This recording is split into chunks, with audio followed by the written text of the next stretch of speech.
नमस्कार, मैं हूं यश खुराना। स्वागत है आपका हमारे इस बेहद खास कार्यक्रम में। कोरोना के बढ़ते संक्रमण को देखते हुए हरियाणा में सभी स्कूल बंद किए गए थे, लेकिन बीते कुछ दिनों में कोरोना का ग्राफ गिरा है। ये बात आंकड़ों के जरिए भी पता लग रही है और सरकार ने भी स्कूल खोलने पर विचार करना शुरू कर दिया है। ये जानकारी लगातार सामने आ रही है। तो शिक्षा मंत्री ने बताया कि स्कूल खोलने को लेकर फिलहाल कोई फैसला नहीं लिया गया है, कोई निर्णय नहीं लिया गया है, लेकिन हालात की समीक्षा के बाद विशेषज्ञों की राय पर स्कूल खोले जा सकते हैं। आज हम खास खबर में इसी बात पर चर्चा करेंगे कि स्कूल खोलने के लिए परिस्थितियां कितनी अनुकूल है, क्या स्कूलों को खोला जाना चाहिए और विभाग की तैयारियां कैसी है। सबसे पहले आप रिपोर्ट देखिए, फिर उसके बाद चर्चा करेंगे।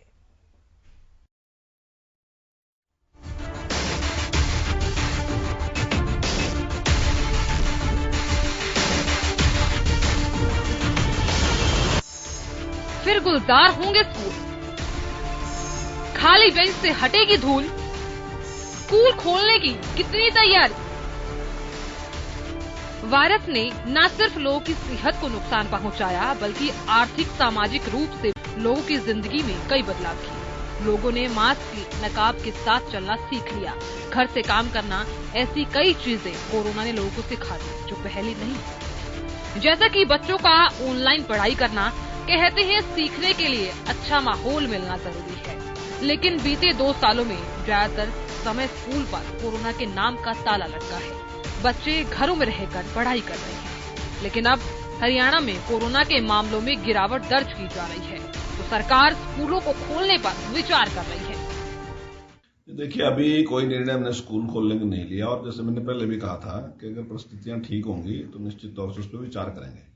लेकिन एक विचार हमने किया था अभी कि अगर हम 33% पे स्कूल खोल लें, यानी कि 3 शिफ्टें हो जाएं कि एक दिन 33% बच्चे, पहले 2 दिन सोम मंगल, फिर बुध वीर, फिर शुक्र शनि, 3 दिन में 33% बच्चे आ जाएं, ताकि उनको काम भी मिल जाए और वो अपनी तैयारी ठीक से कर लें।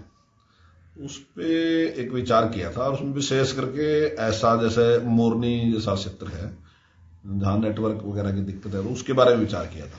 लेकिन अभी उसको कोई ऐसा निर्णय नहीं अभी तक हुआ, उस पर केवल विचार था। तो आने वाले टाइम में इस पर विचार करेंगे। अगर पेशेंट घटते हैं कोरोना के तो निश्चित तौर से विचार किया जा सकता है।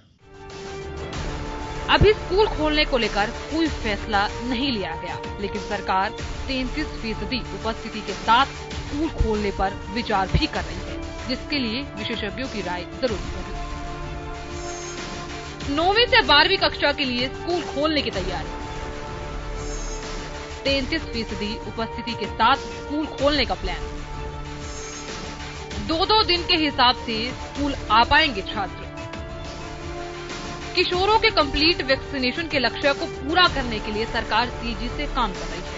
लगभग 75% किशोरों को वैक्सीन की पहली डोज लग चुकी है, यानी छात्रों का स्कूल जाने का खतरा कुछ हद तक कम हुआ है। लेकिन एक नजर शिक्षकों के वैक्सीनेशन पर डाली। टीचर्स का वैक्सीनेशन। हरियाणा में 1,04,000 से ज्यादा शिक्षक हैं। 13,734 टीचर्स ने पहली डोज लगवाई। 76,363 शिक्षकों को दूसरी डोज लगी है। 14,072 शिक्षकों को एक भी डोज नहीं लगी है। WHO की चेतावनी के मुताबिक जब तक एक भी इंसान वैक्सीनेशन के बिना रहता है तो वायरस का खतरा बरकरार रहेगा। ऐसे में स्कूलों को खोलने से पहले शिक्षा विभाग को वैक्सीनेशन और प्रदेश में कोरोना की स्थिति बारीकी से देखने की जरूरत है। यमुनानगर से सुमित ओबरॉय की रिपोर्ट।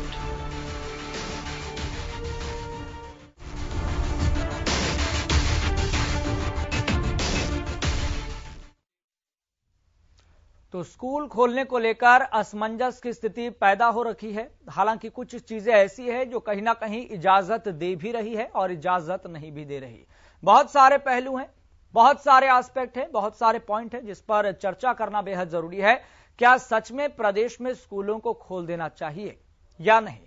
अभिभावक क्या कह रहे हैं, प्रशासन की तैयारियां क्या है? हालांकि सरकार ने, प्रदेश के शिक्षा मंत्री कंवरपाल गुर्जर ने स्पष्ट कह दिया कि अभी हम किसी नतीजे पर, किसी निर्णय पर नहीं पहुंचे हैं। हाँ, इतना जरूर है कि विचार जरूर चल रहा है, क्योंकि देखा जा रहा है कि कोरोना का ग्राफ पिछले कुछ दिनों में लगातार गिरावट की ओर बढ़ रहा है। तो इस मुद्दे को लेकर हम चर्चा करेंगे। आपको बता दें हमारे साथ स्टूडियो में मौजूद है ओमवीर सिंह, महासचिव निजी स्कूल संघ। सर, आपका बहुत बहुत स्वागत मौजूद रहने के लिए और बातचीत करने के लिए। मेरा सबसे पहला सवाल आपसे यह है, आपको लग रहा है कि प्रदेश की कोरोना को लेकर स्थितियां ऐसी है कि सच में स्कूलों को खोल देना चाहिए? कितना आप इस बात से सहमत हैं? देखिए, सरकार का जो ये फैसला है स्कूल खोल देने का, ये सराहनीय है। और अब तो कोरोना का जो ग्राफ घट रहा है उसको देखते हुए स्कूल को खोल देना चाहिए, क्योंकि बच्चों की बोर्ड की परीक्षाएं भी हैं और एक स्कूल बंद कर देना इस समस्या का समाधान नहीं है। किसी भी तरह से पॉलिसी बनाए गवर्नमेंट, किसी भी तरह से, चाहे वो वन डे हो चाहे जैसे भी, लेकिन स्कूल को खोल देना चाहिए। लेकिन आपको लग रहा है कि क्या ऐसे पहलू हैं कि स्कूल सच में खोल ही देने चाहिए? 1 से लेकर 12वीं तक के स्कूल, क्या ऐसे पहलू हैं जिस पर प्रदेश के शिक्षा मंत्री ने ये बात कही कि अभी निर्णय नहीं लिया गया है? हाँ, इतना जरूर है कि विचार जरूर चल रहा है। देखिए, अगर सरकार विचार कर रही है तो खोल भी देगी, क्योंकि सरकार शिक्षा हितैषी है। हम ये नहीं कहेंगे कि नहीं खुलेगी, लेकिन हम ये चाहेंगे कि अगर 28 तारीख से एक जो मैसेज दिया है उसको लेके अगर स्कूल खोल दें, 9 से 12 ही खोल दें भले ही अभी, उसके बाद थोड़ा सा सिचुएशन देख के फिर बड़ी छोटी क्लासेस सभी खोल सकते हैं। महावीर जी, यहाँ पर एक बात का आपने जिक्र किया कि सरकार हितैषी तो है, लेकिन स्कूल खोलने को लेकर जल्दी सरकार फैसला लेगी भी। हाँ, इतना जरूर है कि अभी सरकार ने कोई फैसला नहीं लिया है कि स्कूल खोला जाए। अभी केवल सरकार अपने स्तर पर विचार कर रही है, समीक्षा कर रही है। क्या सच में ऐसी परिस्थितियां हैं कि इजाजत दी जाए स्कूल खोलने को लेकर? लेकिन आपको लगता है कि अभी जो छोटे बच्चे हैं उनका तो वैक्सीनेशन हुआ नहीं, क्या सच में स्कूल खोल देना चाहिए? और पूरे देश भर से जो लगातार रिपोर्ट सामने आ रही है कि जितने मामले पूरे देश भर में है उसका 70% एसिम्प्टोमेटिक है। लेकिन एसिम्प्टोमेटिक होने का मतलब ये नहीं है कि वो जो व्यक्ति है वो कोरोना ट्रांसमिट नहीं कर सकता, वो कोरोना का ट्रांसमिशन नहीं कर सकता। और ये भी सामने आ रही है बात कि प्रदेश में बच्चे कोरोना संक्रमित हो रहे हैं। तो ऐसे में लगता है कि आपको जब तक पूरा वैक्सीनेशन नहीं हो जाता सभी बच्चों का, तब तक स्कूल नहीं खोलना चाहिए। देखिए, स्कूल एक ऐसी संस्था है जहां पर हमारा प्री प्लान तरीका है। वहां पे जो बच्चे आते हैं वो हमारे एक एंट्री से आते हैं, हम उसको पूरा सैनिटाइज्ड करके और सारे कोरोना के जो भी हमारे नियम है उनको सबको ध्यान में रखते हुए बच्चों को मास्क के साथ भी हम स्कूल में एंट्री कर सकते हैं। और ये प्री प्लान है, इसमें ऐसा नहीं है कि कौन बच्चा कहां से आ रहा है, कैसे आ रहा है। तो सारी चीजों को अगर मद्देनजर रखते हुए अगर हम इस बात पे विचार करें तो मेरे हिसाब से स्कूल खोल देना ही बेहतर है। क्योंकि यहाँ ऐसा तो है नहीं कि अब मार्केट में आप देखिए इतनी भीड़ है, वहां पर कोरोना का, वो तो स्कूल में ही क्यों नहीं? तो स्कूल खोलने में मेरे हिसाब से कोई बुराई नहीं है, क्योंकि बच्चे की शिक्षा को देखते हुए। कुछ दिन पहले भी अभी एक रिपोर्ट सामने आई थी कि पानीपत के संदर्भ में बात करें तो 200 से ज्यादा बच्चे संक्रमित हो गए थे। तो इस बात को और इस पहलू को मैं लगातार बल दे रहा हूं, जोर दे रहा हूं कि जब तक बच्चों का वैक्सीनेशन ना हो जाए तब तक स्कूल ना खुले। अभी जैसे वैक्सीनेशन की जो रिपोर्ट आई थी न्यूज में, गुड़गांव में करीब 77% बच्चों को वैक्सीन लग चुकी है। तो ये जो आंकड़ा है ये एक काफी अच्छा है। और अगर इस हिसाब से हम देखते हैं तो वैसे भी बच्चों के इम्यूनिटी सिस्टम जो बहुत अच्छा होता है। और मैं तो बार बार ये कहूंगा कि किसी भी तरह से एक पॉलिसी बनाए, ताकि स्कूल बंद रखना एक सॉल्यूशन नहीं है।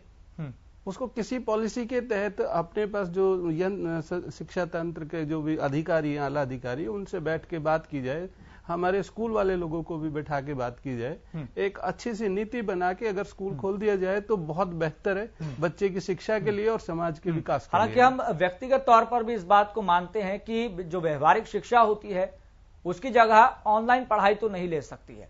और इस बात को भी बाकायदा कई विशेषज्ञ, कई डॉक्टर्स और बाकायदा खुद शिक्षक और अभिभावक कहते हुए नजर आ रहे हैं कि बच्चों का जो दिमागी विकास होना चाहिए था वो उन 2 सालों में, उन 1.5 सालों में वो नहीं हो पाया है। यानी कि बच्चा बहुत अपनी समझ से पीछे चला गया है। बिल्कुल होना चाहिए, स्कूल खुलने चाहिए, लेकिन आपको लग रहा है कि परिस्थितियां चूंकि ऐसी है, प्रदेश में आज की बात करें तो 7500 से ज्यादा कोरोना के केसेस सामने आए हैं, जबकि 7500 से ज्यादा ही मरीज रिकवर होकर, ठीक होकर अपने घर भी लौटे हैं।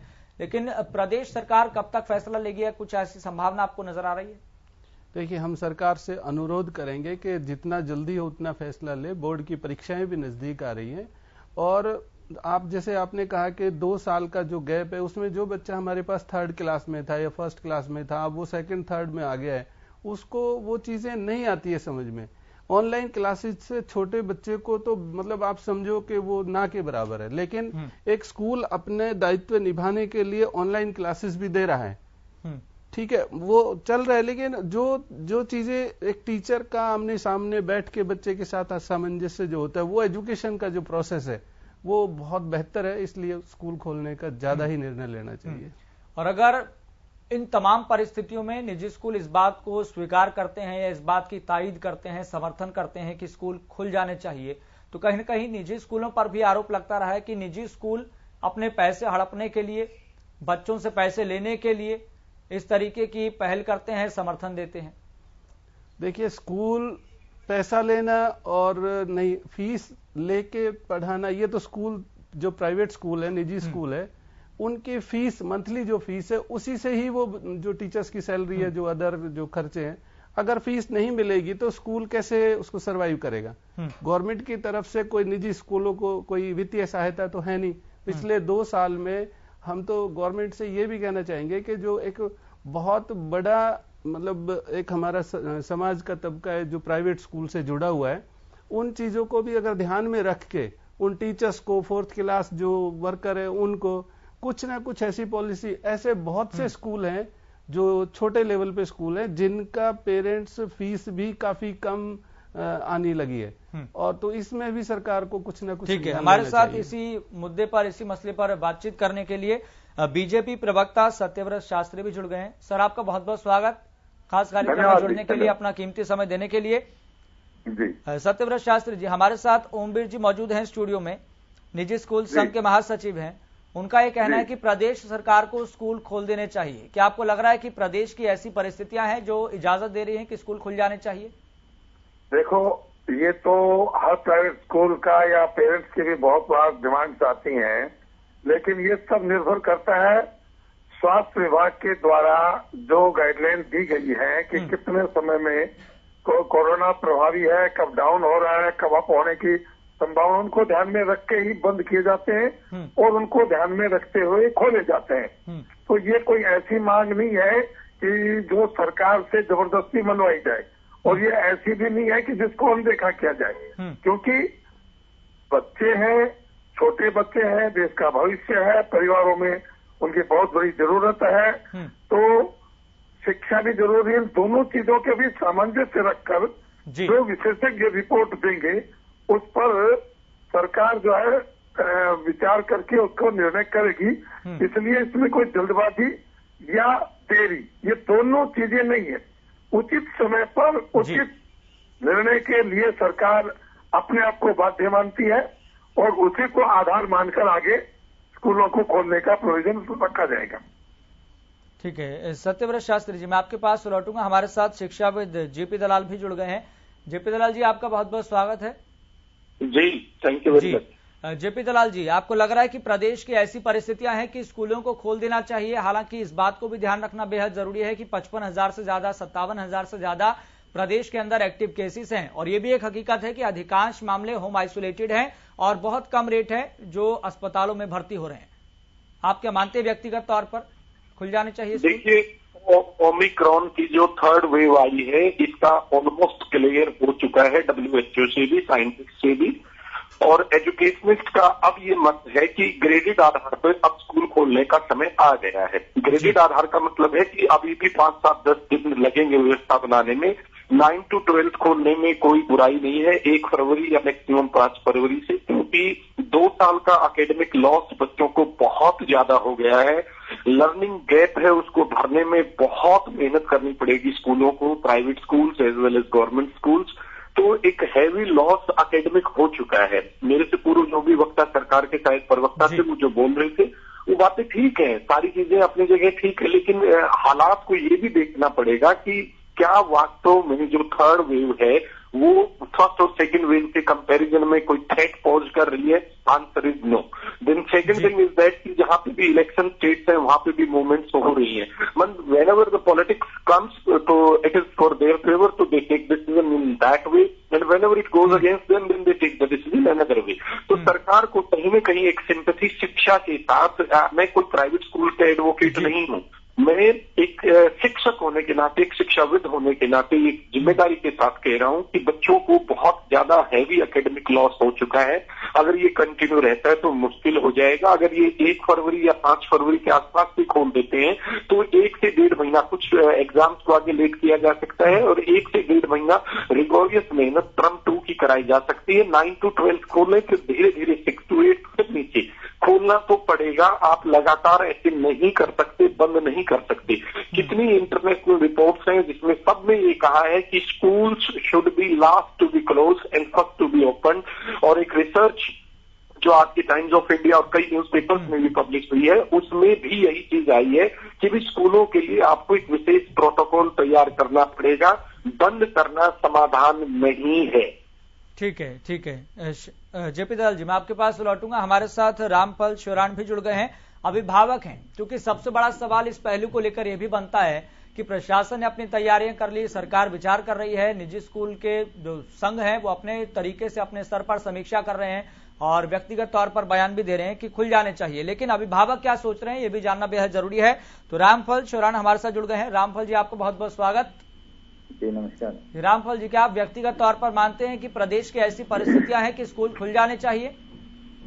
देखिए, अभी जो परिस्थितियां हैं उनके हिसाब से पेरेंट्स जो हैं वो काफी कंफ्यूजन में हैं और रिस्क उठाना नहीं पसंद कर रहे हैं। तो मेरा ये मानना है कि 8वीं तक के स्कूल अभी नहीं खुलने चाहिए, क्योंकि वो अबोध बच्चे होते हैं, उनको नहीं मालूम है कि किस तरह के सिम्टम्स किस तरह कैसे होते हैं, किस तरह अपने आप को सेफ किया जाए।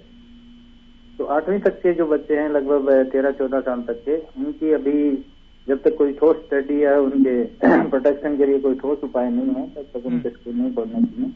लेकिन जो बड़े बच्चे हैं 9वीं 10वीं 11वीं 12वीं कॉलेज के, उनके स्कूल कुछ विशेष हिदायतों के साथ, विशेष जरूरतों के साथ, जो भी मेडिकल प्रोफेशनल्स हैं हमारे सदस्य, उनके हिसाब से खोल देना चाहिए। ठीक है रामफल जी, जो ये लॉस हो रहा है इसको आप कहीं भी ये समय वापस नहीं आ सकता जिंदगी में। तो जरूरी है कि उन बच्चों को जिनको ज्यादा पढ़ाई की जरूरत है और जो समझदार भी हैं, जिनको एक बार ही कहने से बात समझ आ जाती है, उन बच्चों के स्कूल खोल दें।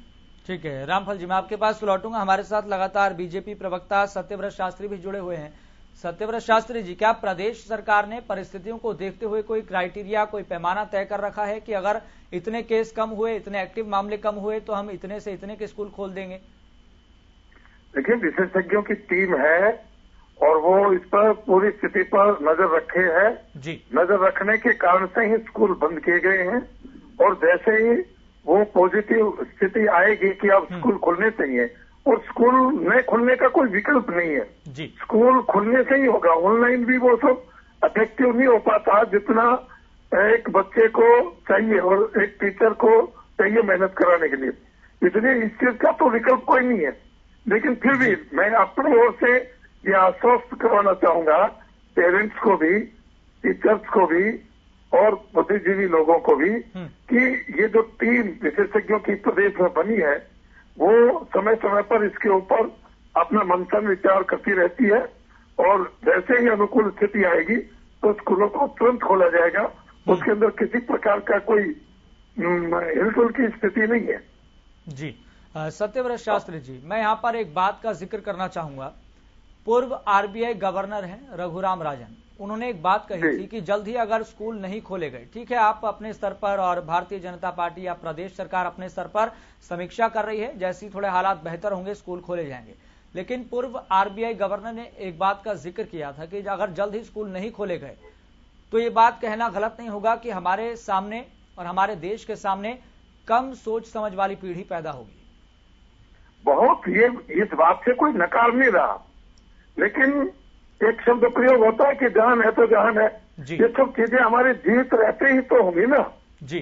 जब हमारा स्वास्थ्य, हमारी पीढ़ियां, हमारे बच्चे, परिवार स्वस्थ होंगे तो ये सब चीजें लागू होती है जी। जब स्वास्थ्य खराब हो जाएगा और आप में आ जाएंगे तो फिर चीजें कोई काम नहीं आने वाली। इसलिए मेरा कहना है कि सरकार पर पूरी तरह निगरानी जो टीम है वो रख रही है और जैसा कि फर्स्ट वीक में इस बात को लेकर, क्योंकि ओमिक्रॉन जो है उसके जो केस है वो बहुत ज्यादा दिक्कत वाले नहीं है। अभी भी कल तक ये प्रभावी है और 3-4 दिन में आदमी ठीक हो जाता है। सामान्य स्थिति वाला, जो गंभीर रोग के रोगी हैं उनके लिए कुछ सावधानियां अधिक की जरूरत है। सामान्य व्यक्ति में यदि ओमिक्रॉन आता है तो वो गले तक रहता है और 2-3 दिन में वो क्लियर हो जाता है। तो इसलिए इन बातों को भी ध्यान में रख के हम भी सरकार से ये आग्रह करेंगे, क्योंकि मैं सरकार का प्रवक्ता नहीं, हाँ भारतीय जनता पार्टी का प्रवक्ता हूँ और पार्टी के प्रवक्ता के नाते सरकार के सामने हमारी बातें रखना, और जो आप जैसे चैनल्स के माध्यम से जो विशेषज्ञ तो अपनी राय रखते हैं, उन राय को सरकार के साथ साझा करने का काम हम करते हैं और वो रखेंगे और उसके सकारात्मक परिणाम मिलेंगे, यह ऐसा मैं आश्वस्त करता हूँ। ठीक है, हमारे साथ लगातार शिक्षाविद जेपी दलाल भी जुड़े हुए हैं।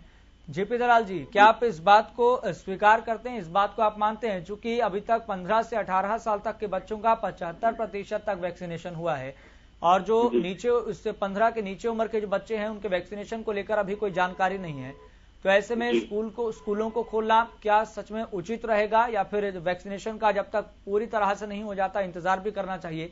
भले सरकार आने वाले समय में जल्द ही ये फैसला लेकर स्कूल हम खोलने जा रहे हैं, और शिक्षकों को लेकर भी एक डाटा सामने आया कि 14,000 से ज्यादा शिक्षक ऐसे हैं जिनको वैक्सीन नहीं लगी है। जी, तो अब इसमें मैं शास्त्री जी से पूछना चाहूंगा कि बीजेपी की प्रवक्ता है, इन्होंने ठीक कहा सरकार के प्रवक्ता नहीं है, तो जो 14,000 शिक्षकों को जो वैक्सीन नहीं लग पाई है, क्या ये एडमिनिस्ट्रेशन का फेलियर नहीं, क्या सरकार की जिम्मेदारी नहीं? आप दिल्ली में देखें, अन्य प्रदेशों में देखें, ग्राफ बहुत हाई है। इवन दिल्ली के गवर्नमेंट स्कूल्स का ग्राफ इंडिया को टॉप कर रहा है वैक्सीनेशन में। तो हमें एक पॉलिसी तो एक स्ट्रेट फॉरवर्ड कहीं ना कहीं हमें बनानी पड़ेगी। एक शिक्षाविद होने के नाते बुद्धिजीवी प्रकोष्ठ के तहत आते हुए मैं ये कहना चाहता हूं कि 9 to 12 एट द अर्लीस्ट, मैंने कहा कि 5-7-10 दिन व्यवस्था को बनाने में लगते हैं, उसको सरकार बनाए, जल्दी से जल्दी स्कूल खोले। बच्चों को ऑलरेडी बहुत लॉस हो चुका है, स्टडी का टाइम है, और ये जो ओमिक्रॉन है ये प्रूवन हो चुका है कि जो थर्ड वेव है वो डेंजरस नहीं है, किलिंग नहीं है, ये कोल्ड कफ से रिलेटेड है। सर ने भी इस चीज को माना है, आप सब भी मानते हैं, पेरेंट्स का भी आपने व्यू लिया, उन्होंने भी ये कहा कि हाँ बड़े बच्चों के लिए इमीडिएटली खुल जाने चाहिए। ठीक है, छोटे बच्चों की बात है तो एक बार हम जब वो खुलेंगे तो एक सामने सिचुएशन आएगी, accordingly we can take decision. और इस बीच में सरकार से मैं ये जरूर कहना चाहूंगा कि जो आरटीई के तहत 134A के तहत जो बच्चे आज भी अखबारों में हम पढ़ रहे हैं, वो जगह जगह घूम रहे हैं, उन पे तो डिसीजन नहीं ले, तब तक जब तक स्कूल नहीं खुल रहे उन बच्चों को तो कोई ना कोई जस्टिस दिया जाए।